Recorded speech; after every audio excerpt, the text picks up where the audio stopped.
Brother, ladies and gentlemen, welcome to Woodvale on our Down.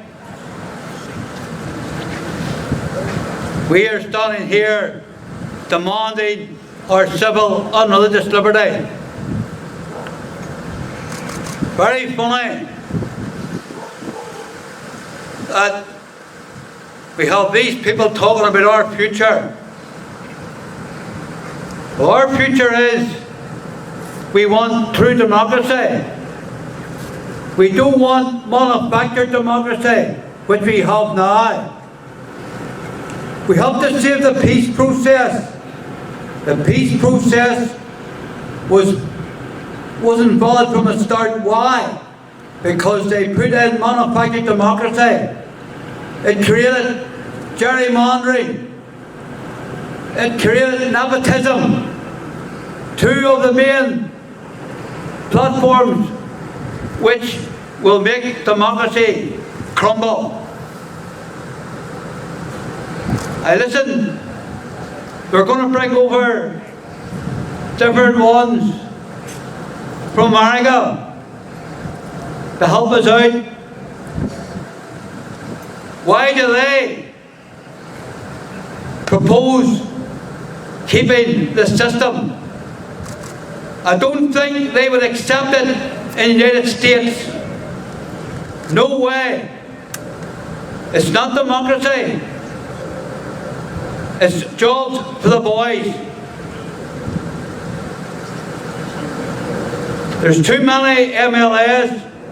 108. You've heard me before. Cut it in half and would still be oversubscribed regarding what happens in other devolved governments across the United Kingdom.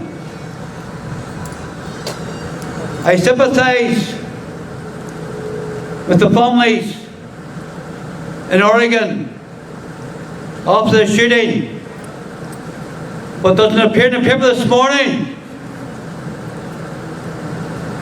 The bird comes home to roost.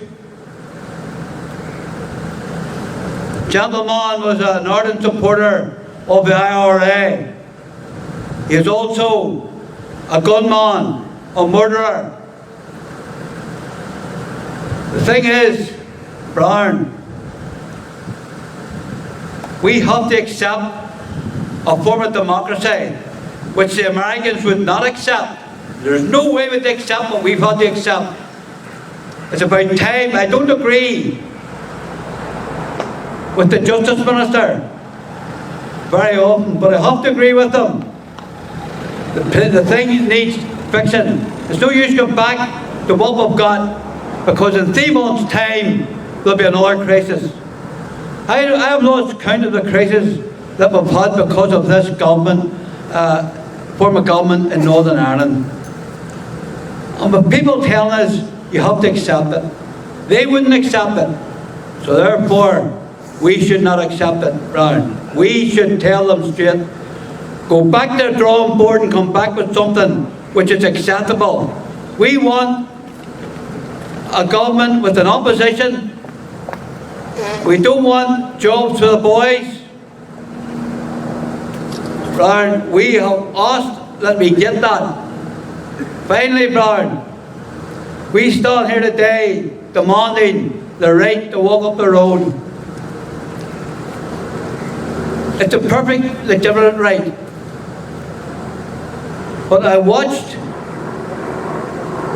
we've now got information that on the 9th of May, the parade, the police have visited a number of bonds, even went to a 12-year-old boy's door and warned him.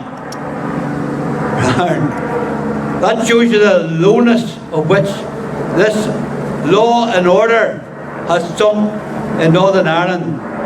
When other people, we have enough evidence, we're not taking them. We have watched it, brother.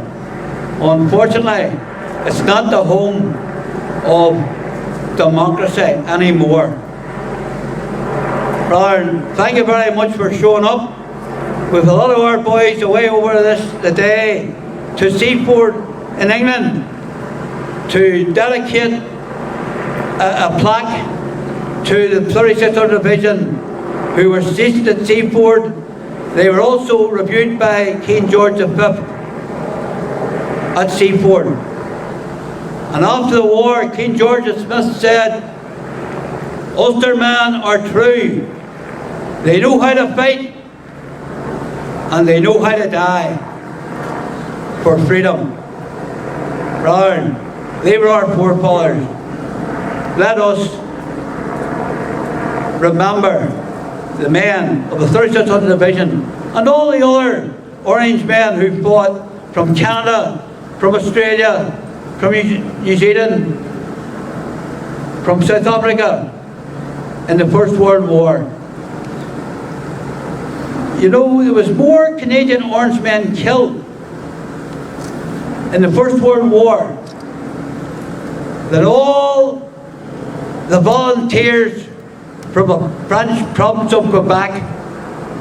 That tells you something, brother. The French looked their language, but they weren't prepared to fight their homeland. Brother, we as men stand here as our forefathers did, as they stood in the walls of Derry, as they led the attack from Enniskillen, as they led the attack at Aughrim. And when William led the Enniskillen men across the Boyne, he said, let me see, I've heard so much about you, let me see what you can do. And he led them across the Boyne, and they had a glorious victory. Brother,